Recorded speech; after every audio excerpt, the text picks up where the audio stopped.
Una parte de este vídeo y otros futuros ha sido posible gracias a las aportaciones de los Wishmaníacos aquí presentes, y por las molestias han podido ver el vídeo un día antes de su estreno. Si queréis ver mis vídeos con antelación y otras recompensas, no dudéis en haceros miembros de mi canal o visitar mi Patreon en patreon.com/TheWisemanShow. Y si no, siempre podéis compartir el vídeo, votarlo y comentarlo, porque son gestos que también se agradecen. Muchas gracias.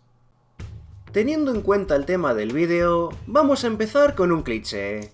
¿A quién no le ha pasado que, tras un breve tiempo de usar un electrodoméstico, un dispositivo móvil, una bombilla o un vehículo, estos dejan de funcionar o, como mínimo, varias de sus partes se averían casi al unísono y nos toca sufrir el sableo de nuestras vidas en reparaciones, o directamente comprar otro modelo porque hasta nos sale más barato?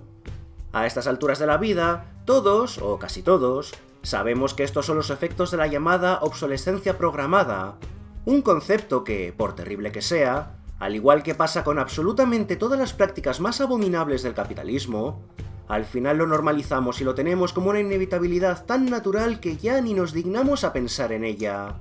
Pero si por algún casual alguien llevara este último siglo viviendo debajo de una piedra, podemos definir la obsolescencia programada como la política de diseño que consiste en producir bienes de consumo de una forma calculada para que estos se averíen, se rompan o dejen de funcionar pasado un tiempo, con el fin de obligar a los consumidores a seguir comprando más modelos.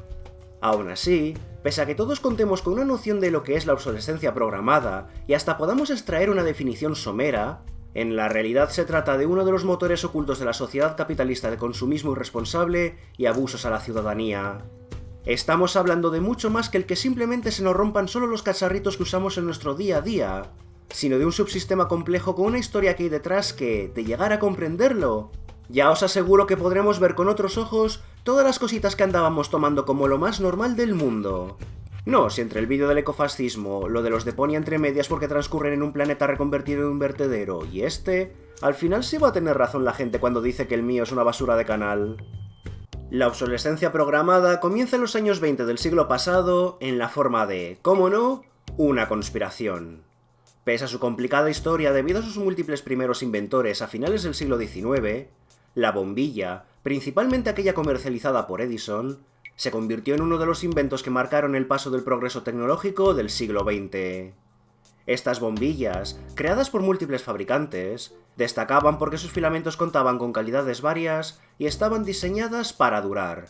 El ejemplo más célebre fueron las bombillas diseñadas por Adolphe Chaillet, de la que actualmente solo queda un ejemplar en el mundo.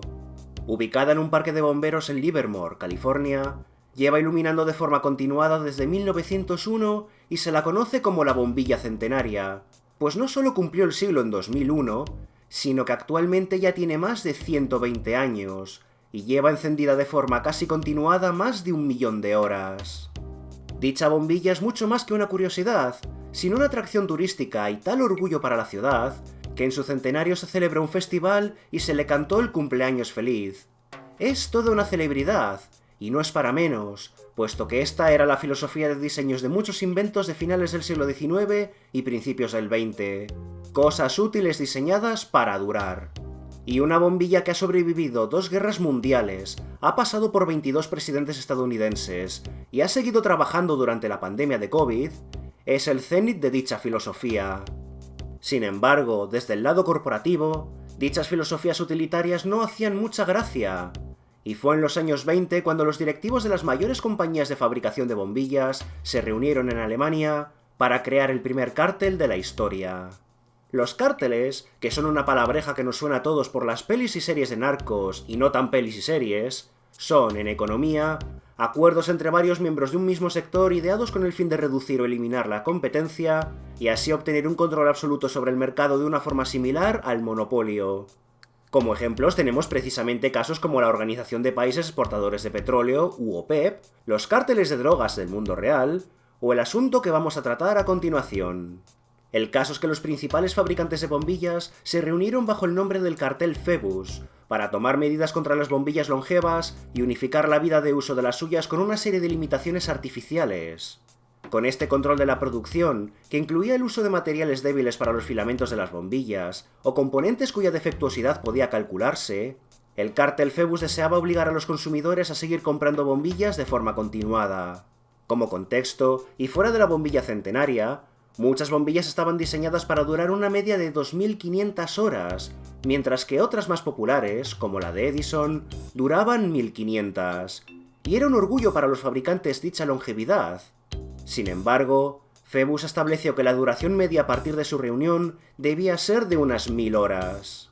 Existen actualmente documentos sobre las actividades del cártel y las medidas que tomaron para hacerlas posibles. Los fabricantes menores de bombillas no tenían más opción que seguir aquellas medidas si no querían ver sus negocios desaparecer, mientras que las grandes corporaciones realizaban experimentos para reducir la vida útil de las bombillas, e incluso aquellas que iban más atrasadas se veían obligadas a pagar cuantiosas multas.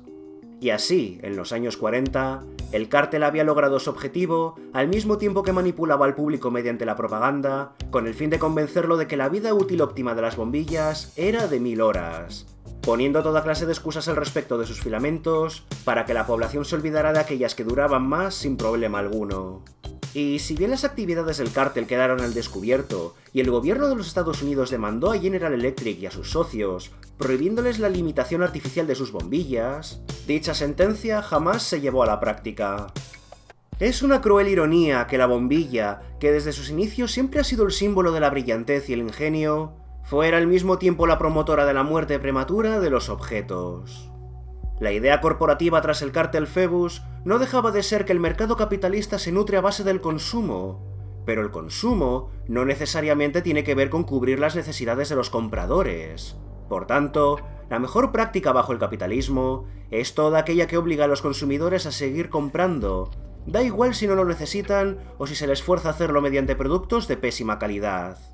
Y es que Phoebus existió en los años 20 del siglo pasado, una época de un crecimiento económico que se veía como ilimitado, y el egoísmo de la sociedad de aquel entonces, junto con su orgullosa ignorancia, hacían que se viera la Tierra como un planeta dador de recursos infinitos.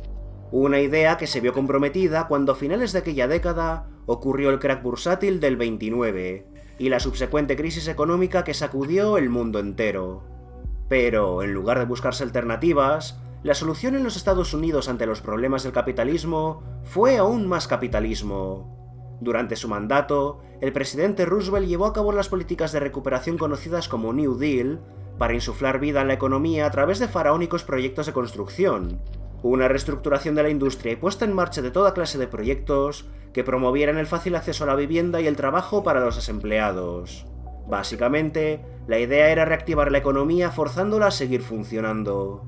Sin embargo, ello acabó dando pie también a la aparición de oportunistas y especuladores que veían en la desesperación de la gente un medio para llenarse los bolsillos, y uno de ellos fue un especulador inmobiliario solo conocido como Bernard London. London redactaría varios ensayos, de entre los que destaca, en 1932, uno titulado Ending the Depression Through Planned Obsolescence, el fin de la depresión gracias a la obsolescencia programada.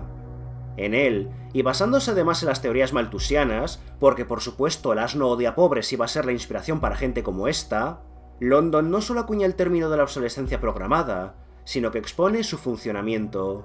Cito algunas cosillas. Principalmente, este país y otros países sufren de relaciones humanas perturbadas. Las fábricas, los almacenes y los campos siguen intactos y están listos para producir en cantidades ilimitadas, pero el impulso de seguir adelante se ha paralizado por la disminución del poder adquisitivo. Los problemas existentes son obra del hombre y los remedios deben ser concebidos y ejecutados por el hombre. Hoy en día la gente desobedece en todas partes la ley de la obsolescencia. Utilizan sus viejos coches, sus viejos neumáticos, sus viejas radios y su vieja ropa mucho más tiempo del que los estadísticos habrían previsto basándose en experiencias anteriores. En pocas palabras, la esencia de mi plan para lograr estos fines tan deseados es registrar la obsolescencia de los bienes de capital y de consumo en el momento de su producción. Yo haría que el gobierno asignara un contrato de vida útil a todos los productos cuando se crean por primera vez y se venderían y utilizarían dentro del plazo de su existencia definitivamente conocido por el consumidor.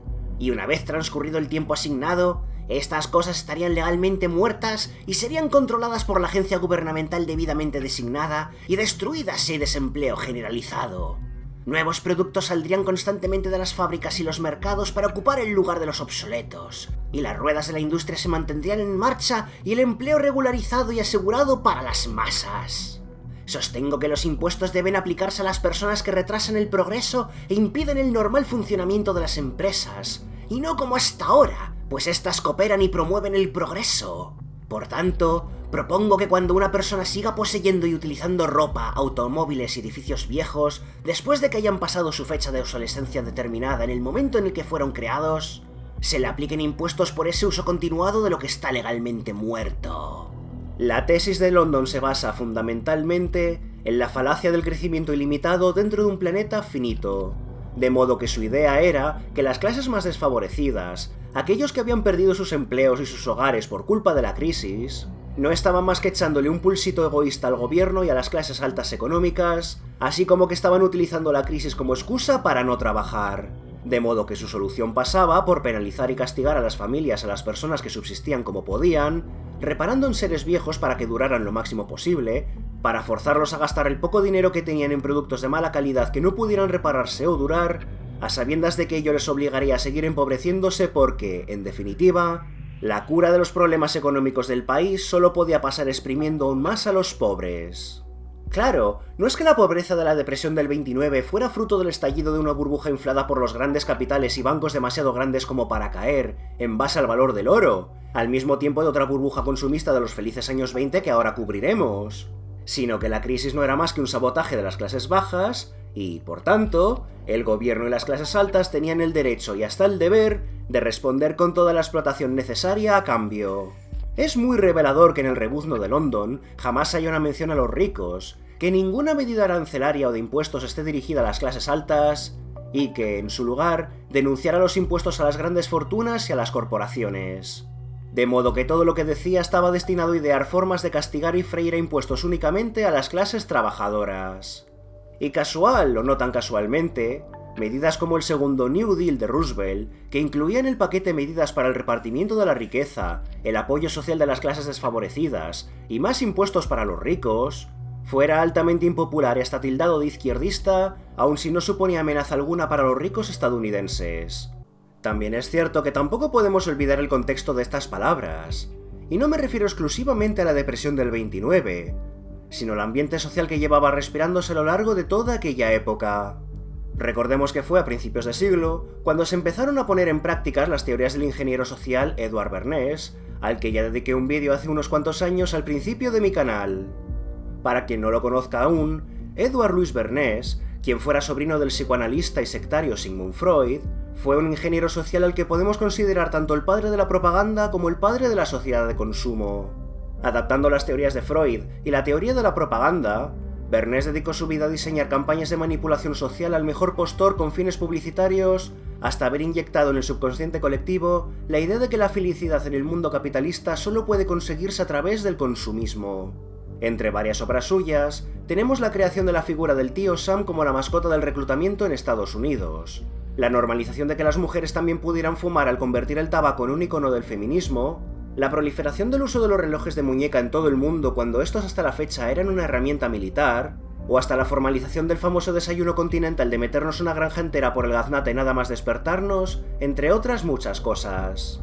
Por supuesto, la obra de Bernays es una que duró todo el siglo XX, no algo propio de principios de siglo y para de contar. Y, de nuevo, si queréis saber más de este señor, ahí os dejo en el comentario destacado y en la descripción el enlace a su respectivo vídeo. Pero lo importante que debemos destacar aquí fue precisamente que el inicio de su carrera fue influyente también en la cultura del consumo de los años 20 y 30 del siglo pasado, pues no solo fue uno de los promotores de aquellos felices años 20, sino que también indujo al consumo durante la crisis. No obstante, y para sorpresa de nadie, apenas nada de esto fue capaz de ayudar a la economía, pues los planes generales y más importantes del New Deal de Roosevelt fueron por lo general una sonada decepción, y el país realmente no se recuperaría hasta finales de la Segunda Guerra Mundial. También es cierto que, por su parte, las ideas de London apenas tuvieron impacto sobre la sociedad porque este señor no era más que un papanatas. Sin embargo, aun si sus palabras afortunadamente no llegaron a oídos de ningún gobierno ni fueron implementadas como obra pública, el germen de sus escritos sobre la obsolescencia programada pervivió hasta años más adelante, a mediados de siglo, y fue escuchado por toda una generación de diseñadores industriales.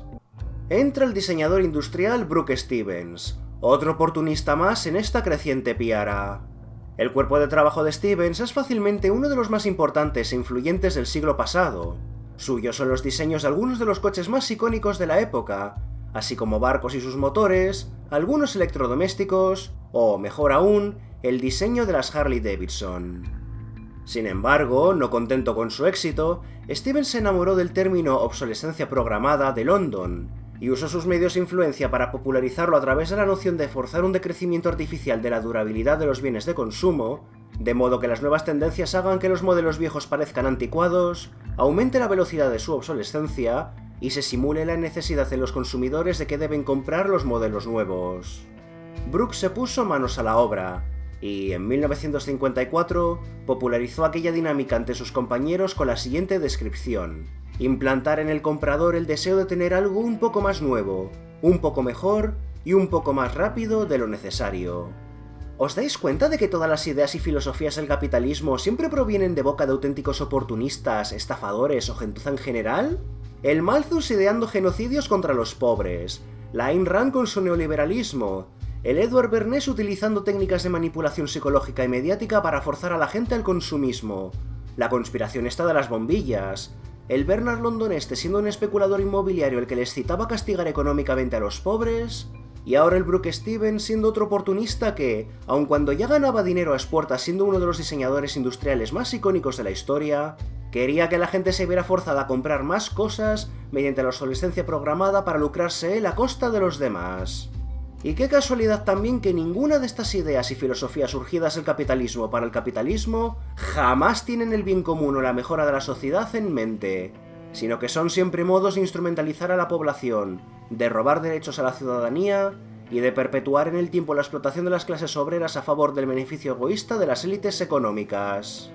Y, como no podía ser de otra forma, no solo sus compañeros aplaudieron la idea, sino que el analista de mercado Victor Lebow se subió al carro un año más tarde diciendo: nuestra economía enormemente productiva exige que hagamos del consumo nuestro modo de vida, que convirtamos la ropa y el uso de bienes en rituales, que busquemos nuestras satisfacciones espirituales, las satisfacciones de nuestro ego, en el consumo. La medida del estatus social, de la aceptación social, del prestigio, se encuentra ahora en nuestras pautas de consumo. El sentido y el significado de nuestras vidas se expresan hoy en términos de consumo. Cuanto mayor es la presión sobre el individuo para que se ajuste a unas normas sociales seguras y aceptadas, más tiende a expresar sus aspiraciones e individualidad en términos de lo que viste, conduce y come, su casa, su coche, su forma de servir la comida, sus aficiones. Estas mercancías y servicios deben ofrecerse al consumidor con una urgencia especial. No solo necesitamos un consumo forzado, sino también un consumo caro. Necesitamos que las cosas se consuman, quemen, gasten, se reemplacen y descarten a un ritmo cada vez mayor. Paralelamente a todo esto, también cabe destacar otro de los mayores ejemplos de obsolescencia programada, que se inició en aquella época y no solo nos acompaña hasta el día de hoy, sino que ayudó a normalizarla. A finales de la década de los años 30, en la fábrica de la corporación DuPont, se inventó una fibra revolucionaria: el nylon. El nylon no solo era un polímero sintético que se convirtió en uno de los bienes más preciados del mundo de la moda, especialmente la femenina, sino que, aunque nos parezca mentira, también era valorado por su enorme resistencia. Sin embargo, ello no hizo gracia a la corporación porque temía que nadie comprara más de sus productos, de modo que las medias que fuera creando, a partir de entonces serían cada vez más finas y realizadas con menos aditivos que las protegieran del sol o los elementos. Y el resultado, aunque paulatino, fueron las medias como las conocemos hoy en día, unas calcetas finústicas y patéticas que se rompen con solo mirarlas. Y bueno, no hace falta comentar el éxito de aquella campaña, cuando actualmente, incluso, si pensamos en el nylon, pensamos antes en rotos y descosidos que en cualquier utilidad práctica. Y eso que, en realidad, una buena parte de productos muy duraderos, como cuerdas, suturas o hasta redes de pesca, están hechas de nylon. Pero es que ese es, al final, el poder y la influencia sobre el subconsciente colectivo que ha acabado teniendo la obsolescencia programada cuando nosotros, como consumidores, directamente aceptamos la degradación artificial de las cosas como algo natural. Y, al final, dichas prácticas fueron convirtiéndose en la norma de cada vez más y más productos de uso cotidiano, hasta convertirse en la columna vertebral de la sociedad de consumo. Y la obsolescencia programada, por su parte, se fue diversificando. an iPod, a phone, and an internet communicator. An iPod, a phone. Are you getting it? These are not 3 separate devices. This is one device. And we are calling it iPhone. Today, Apple is going to reinvent the phone. El gigante tecnológico Apple no llegó hasta donde ahora se encuentra por haber hecho buenos productos, sino por ser la cara más visible actualmente de una ramificación de la obsolescencia programada conocida como obsolescencia percibida. La obsolescencia percibida se inició en los años 20 del siglo pasado, en respuesta al dominio del mercado automovilístico de una Ford que destacaba por sus logros en el campo de la ingeniería para crear coches cada vez más potentes. La corporación General Motors, que apenas podía competir con Ford, optó por una alternativa: revender uno de sus viejos modelos, claramente inferior a los de Ford, bajo un nuevo diseño estético, haciéndolo pasar por un nuevo tipo de coche más asequible en precio. La estrategia fue un éxito, y la lección que el mundo recibió fue que para triunfar en el mercado capitalista no hace falta tampoco vender los mejores productos, sino hacer creer a los consumidores que aquello que uno vende es mejor por la mera estética de lo nuevo, es decir, la obsolescencia percibida. Y hoy en día no hay mayores exponentes de la obsolescencia percibida que, precisamente, los mercados automovilístico, de la moda y de la tecnología móvil. Y justo son estos 3 mercados los que se caracterizan en la actualidad por ser símbolos de estatus. Es decir, que la constante sustitución de los últimos modelos o la acumulación de estos indica que quien lo hace cuenta con una situación económica y social superior a las de los demás. Y, de hecho, este es el motivo por el que existen las modas en estos 3 productos de consumo en primer lugar. Por ejemplo, una de las claves del éxito de Nike no es la calidad de sus zapatillas, sino el hecho de que cada cierto tiempo va rotando sus combinaciones de colores en cada uno de sus modelos. Y el resultado es que, aun si el modelo no cambia en absoluto porque literalmente solo le han cambiado el color, las zapatillas se convierten en un objeto de coleccionista debido a la obsolescencia percibida. Ha salido el mismo modelo en nuevos colores, ergo hay que conseguirlo antes de que deje de venderse. Una práctica que con el tiempo no ha hecho más que ir a peor. Por ejemplo, el medio Vox denunció cómo corporaciones de ropa de usar y tirar como Shein utilizan influencers para forzar en las audiencias la visión de que absolutamente todo lo que tienen está obsoleto y pasado de moda. Solo que el éxito de esta práctica y el éxito de Shein no es tanto que sus compradores sepan lo que quieren llevar, sino precisamente que no saben lo que quieren. Sus consumidores han visto a las influencers de turno enterradas en ropa barata y han ido raudos a conseguir lo que sea, como sea y en las mismas cantidades. Ropa que, por supuesto, nadie se pondrá y que quedará obsoleta el siguiente vídeo de la siguiente influencer enterrada en su respectiva montaña de ropa. Y con la telefonía móvil, volviendo al caso de Apple, igual. Actualmente, apenas hay diferencias notables entre los teléfonos móviles de la compañía A, la B y la C, porque todos hacen lo mismo. De modo que la guerra de mercado se centra en aparentar ser más exclusivo que el resto, en colores percibidos como lujosos o en diseños más o menos futuristas. Estrategias que podemos admitir que funcionan cuando precisamente Apple no solo es la compañía líder en el mercado de la tecnología móvil, sino una de las empresas más valoradas en el mundo entero. Pero la obsolescencia percibida no es sino uno de los motivos del éxito de Apple, que ahora vamos a los demás. Otra ramificación de la obsolescencia programada es la limitación artificial de la durabilidad, especialmente en dispositivos electrónicos. Como, tras un par de años de uso de un nuevo aparato, sus baterías o componentes vitales se agotan repentinamente y siempre se encuentran bajo mínimos. Y si intentamos comprar otra batería o componente para sustituirlos, qué curioso es que estos tienden a ser más caros que comprar un modelo nuevo. Esta es la práctica estándar para los teléfonos móviles, especialmente para Apple, junto con la siguiente ramificación de la obsolescencia programada: la imposibilidad de reparar. Es cada vez más frecuente que, cada vez que falla un aparato, nos encontremos con que no podemos repararlo, principalmente porque el fabricante haya puesto medidas para evitarlo. Un ejemplo son los tornillos especiales en la carcasa del iPhone 6, diseñados para que ningún destornillador común pueda abrirlos.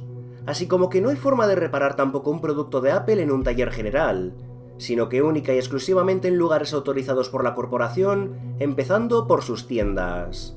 Pero luego tenemos otros ejemplos, como la corporación Toshiba enviando órdenes de cese contra toda página que alojara manuales de reparación para sus productos.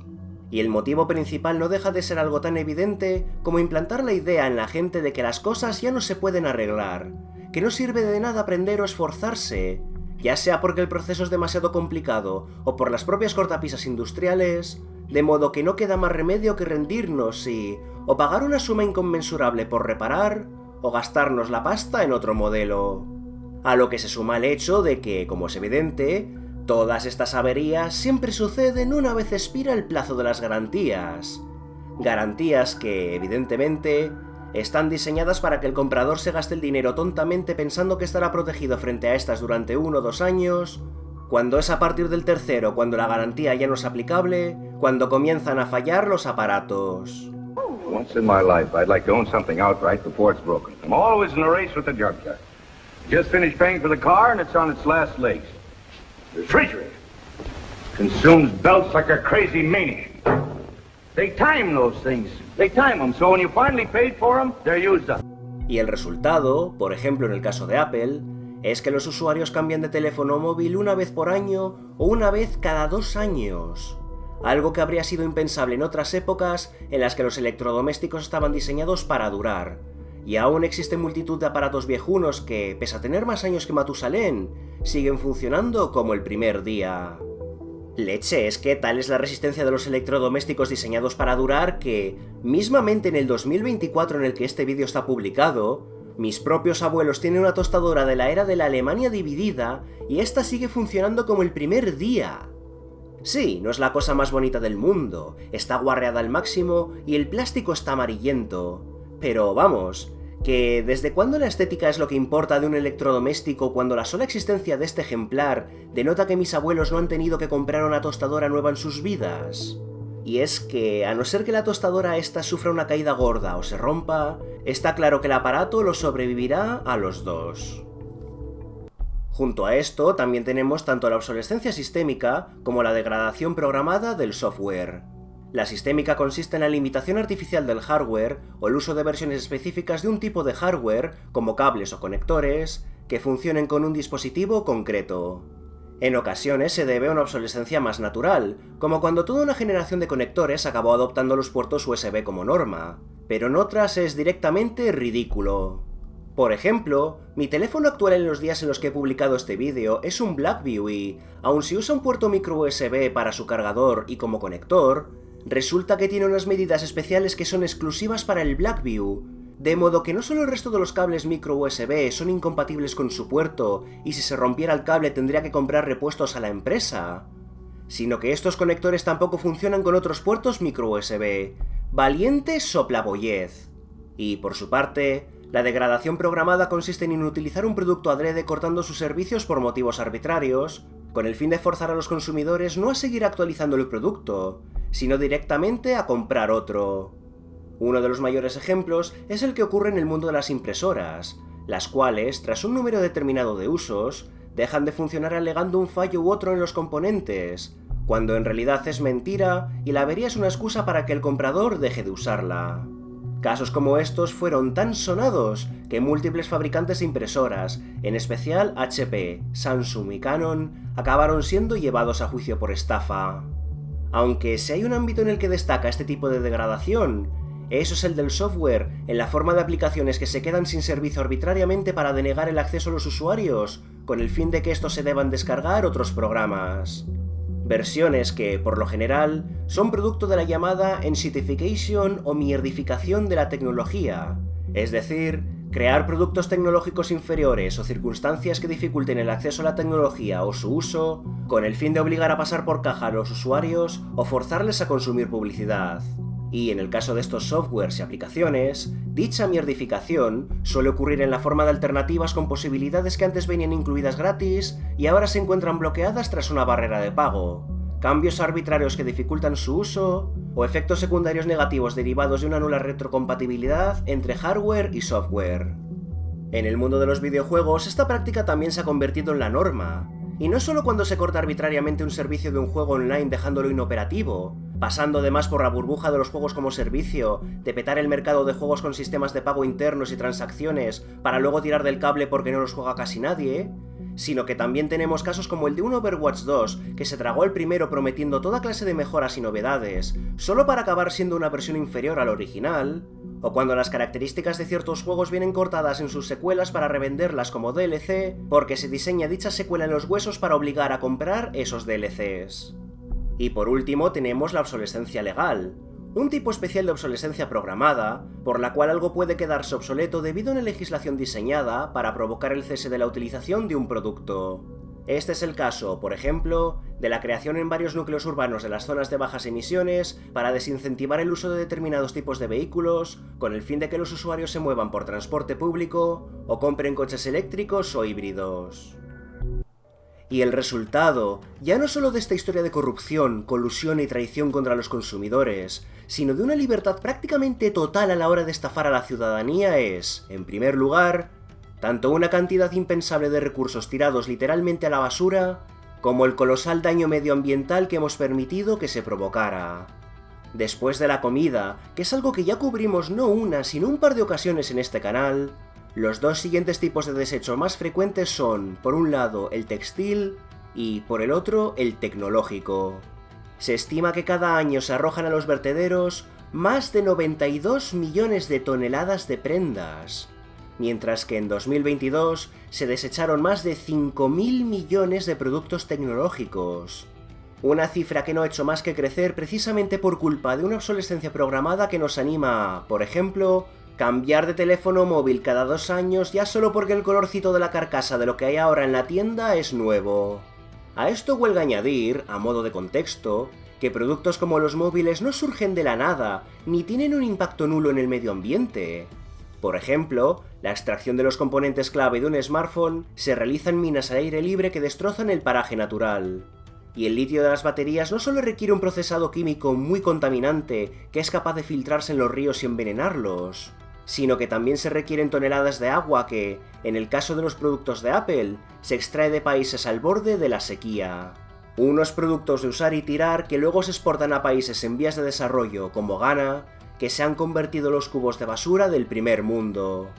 Y allí, la población debe subsistir descomponiendo las partes de los productos para revender los materiales reutilizables a los países y compañías que los están utilizando de vertedero en primer lugar.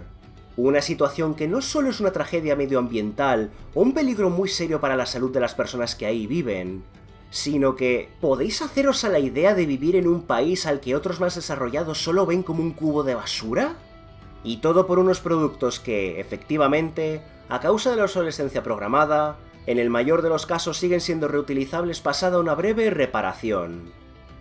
Y ahora llega la parte favorita de todo el mundo, en especial para cierto sector de mi audiencia, que es cuando yo me dedico a a demostrar cómo la obsolescencia programada no es más que otra faceta de un sistema capitalista que funciona como está diseñado, y cómo no solo nos está arruinando, sino que está destrozando nuestro planeta.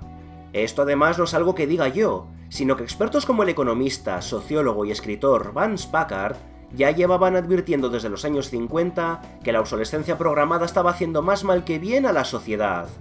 E incluso ligeramente antes que Packard, con su libro The Waste Makers, el cual podréis encontrar en el apartado de fuentes de este vídeo, también tenemos citas como la de la escritora y traductora Dorothy L. Sayers.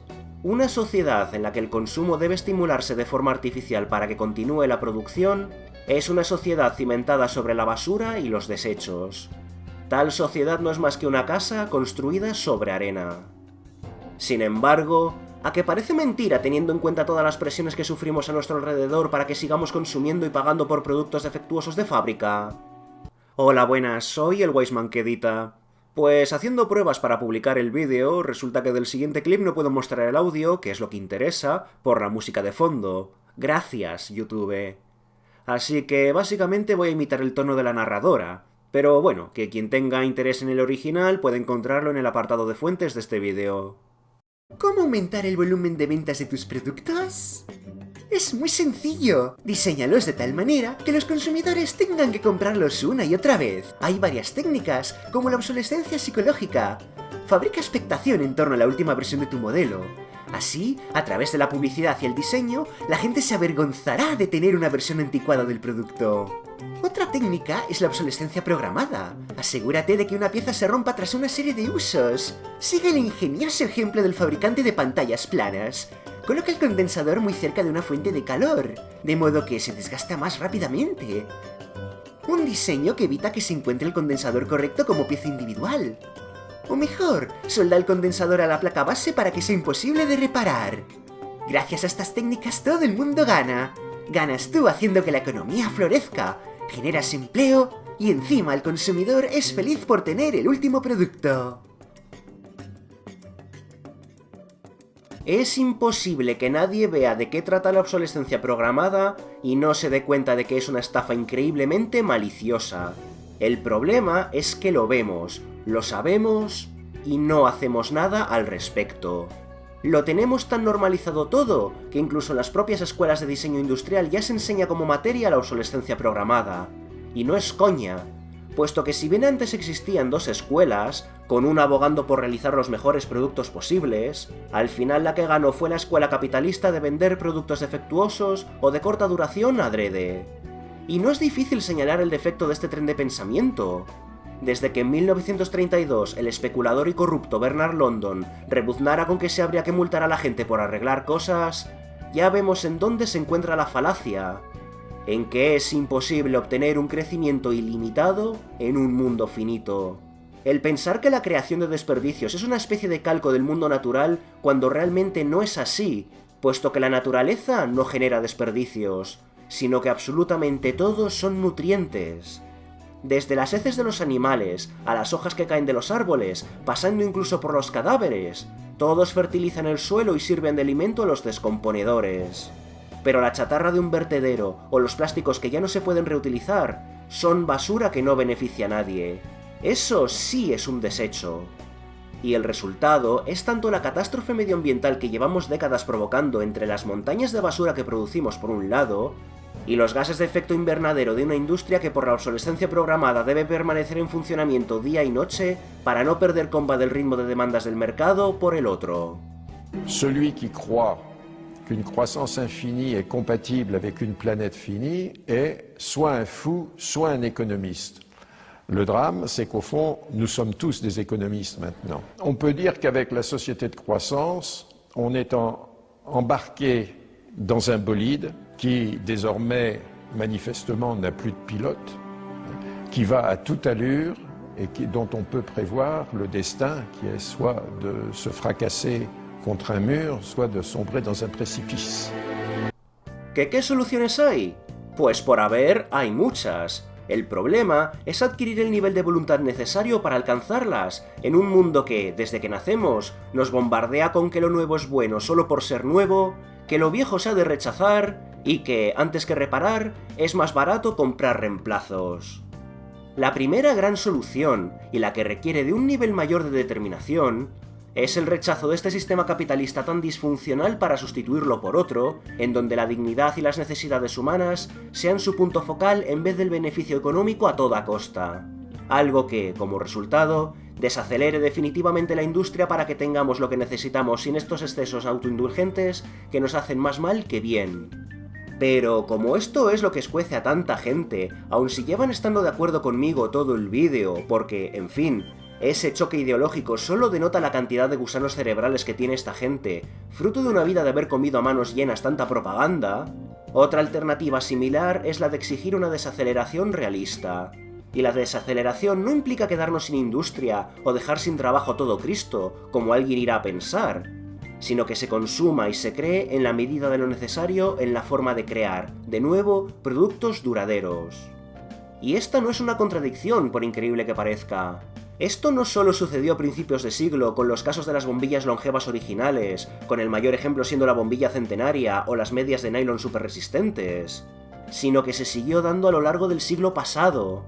Precisamente en la Unión Soviética, debido a que el sistema económico comunista imponía una industria según la necesidad, y al tratarse de una autocracia, Los productos que allí se consumían estaban diseñados no para ser bonitos o emocionantes, sino para durar.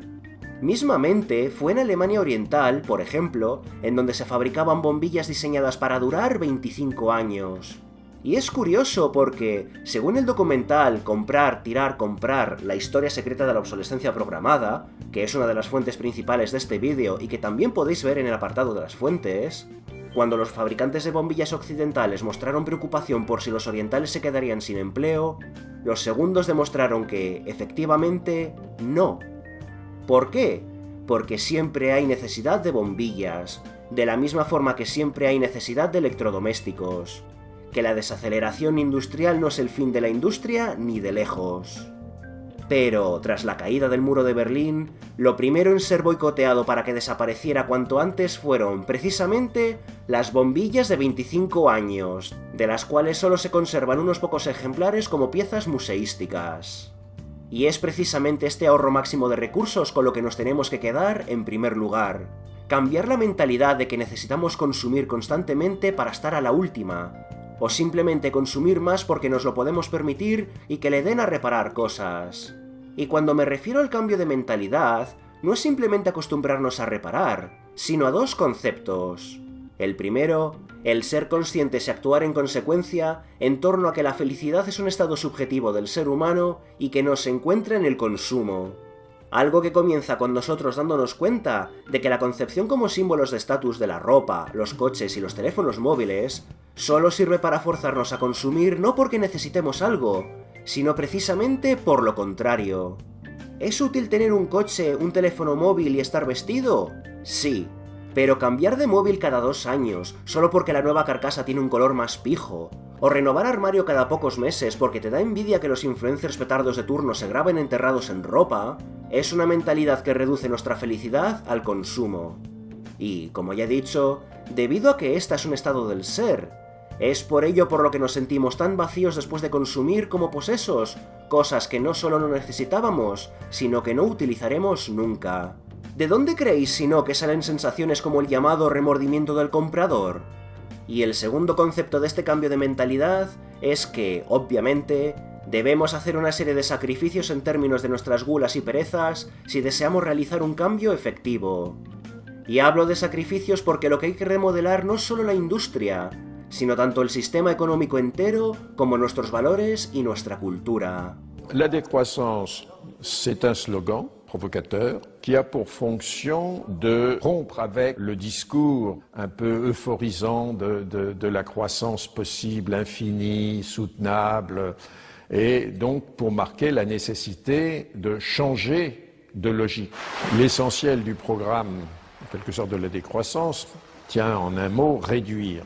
Réduire notre empreinte écologique, réduire nos gaspillages, notre surproduction, notre surconsommation. Réduisant la consommation, en réduisant la production, mais en libérant du temps libre, on peut développer d'autres formes de richesse qui ont l'avantage d'être, de ne pas s'épuiser quand on les consomme, comme l'amitié, le savoir.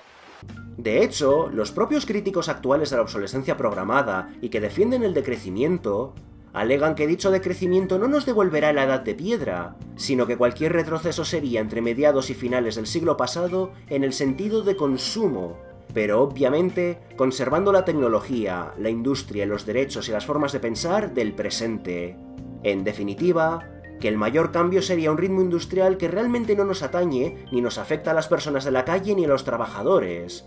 De la misma forma que en la Unión Soviética bien podían crearse bombillas que duraran un cuarto de siglo, o en Berlín Occidental electrodomésticos que sobrevivirían a mis abuelos si no los weissmanizara yo, y nadie perdió su empleo.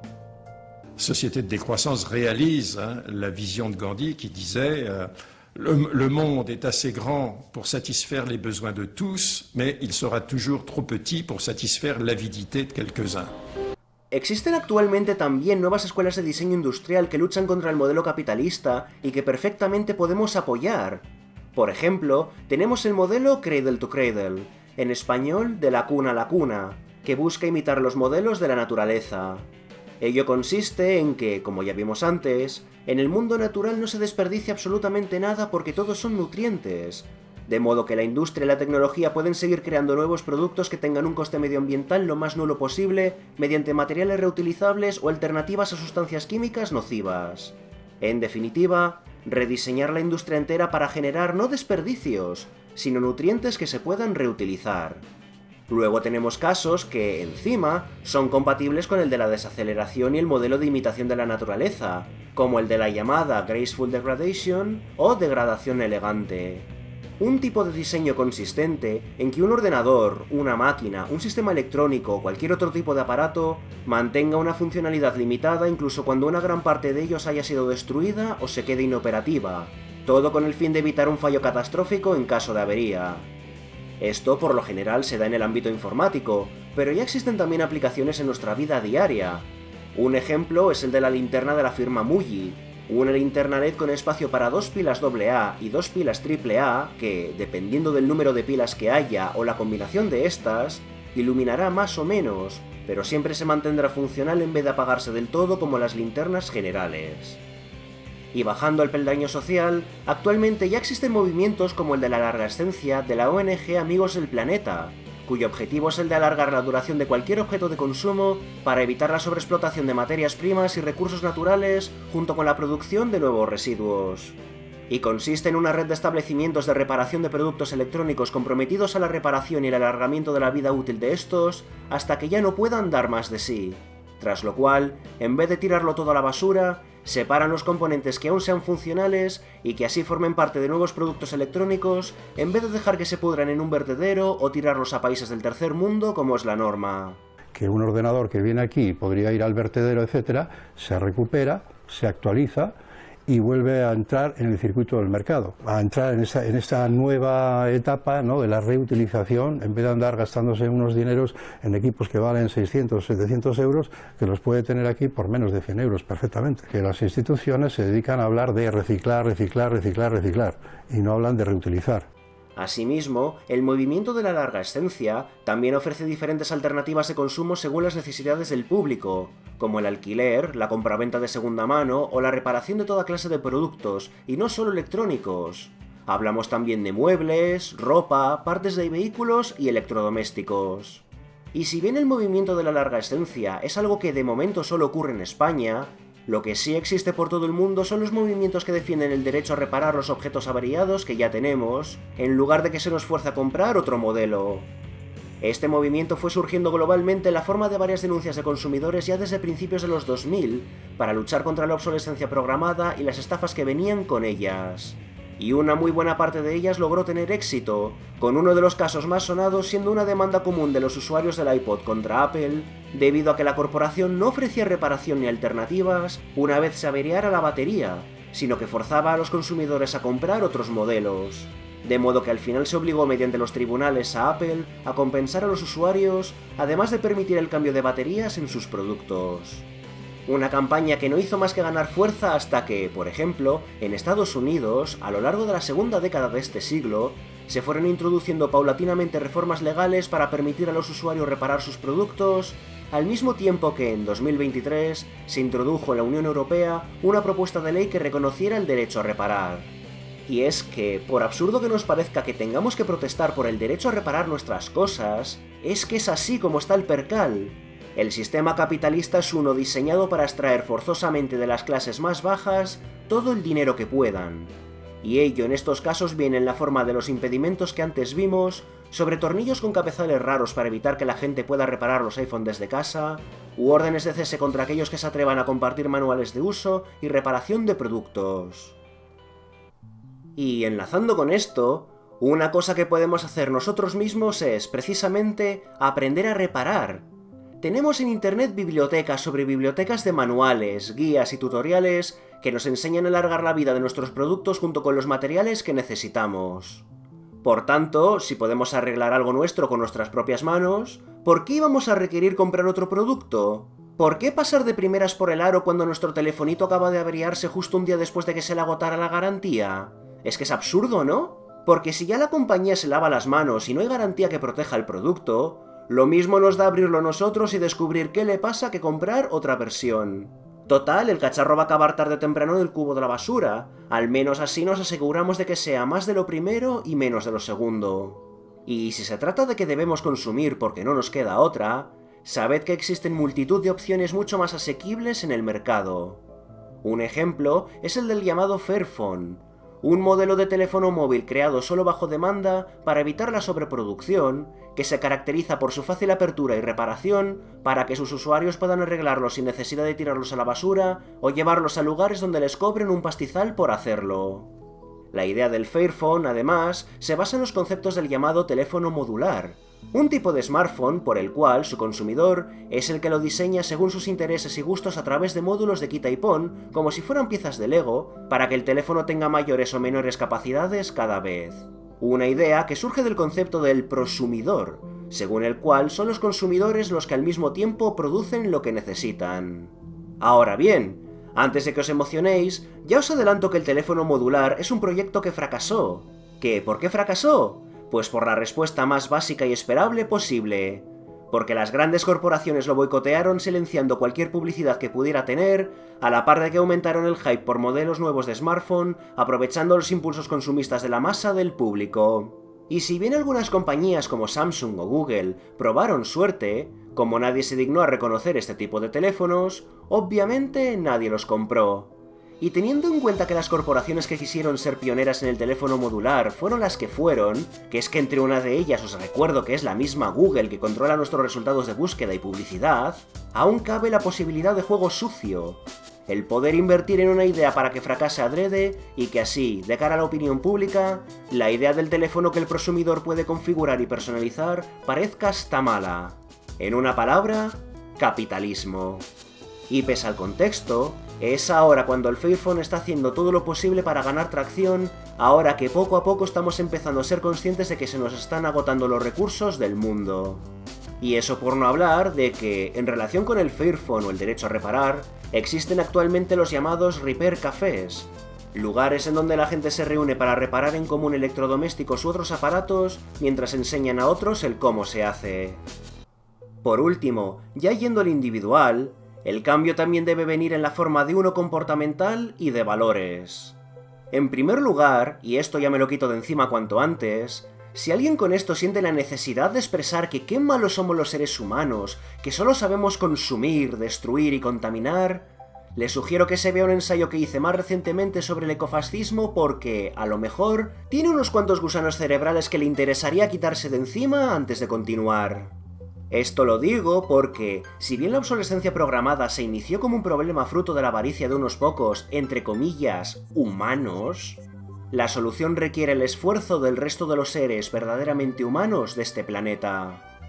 Debemos resistir el hype y el consumismo innecesario en todas sus formas, al mismo tiempo de que hemos de aprender a reparar las cosas cuando se nos estropean, así como apoyar y difundir todos aquellos movimientos y sitios útiles, como los locales donde se realice la largascencia, los repair cafés o los movimientos a favor del derecho a reparar.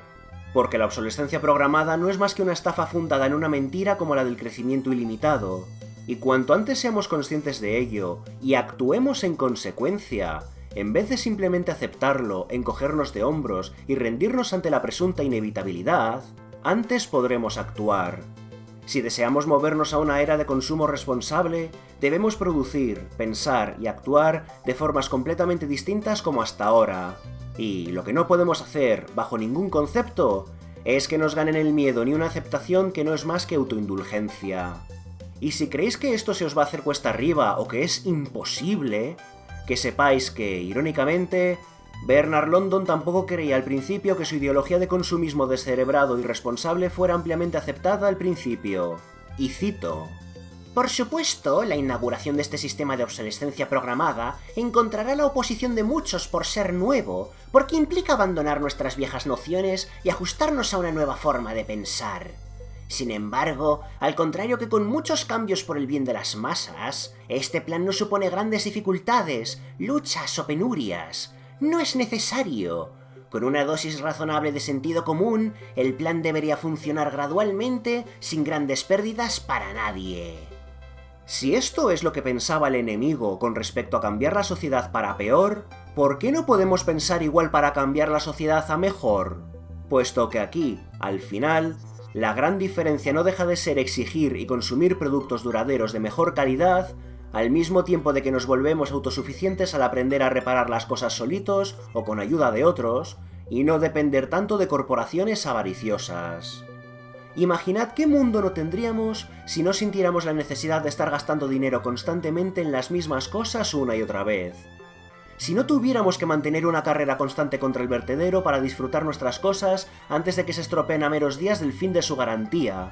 O si tuviéramos los conocimientos a sacarnos las castañas del fuego solitos, sin depender de ninguna corporación a la que le interesa mantenernos dóciles, indefensos y acomplejados.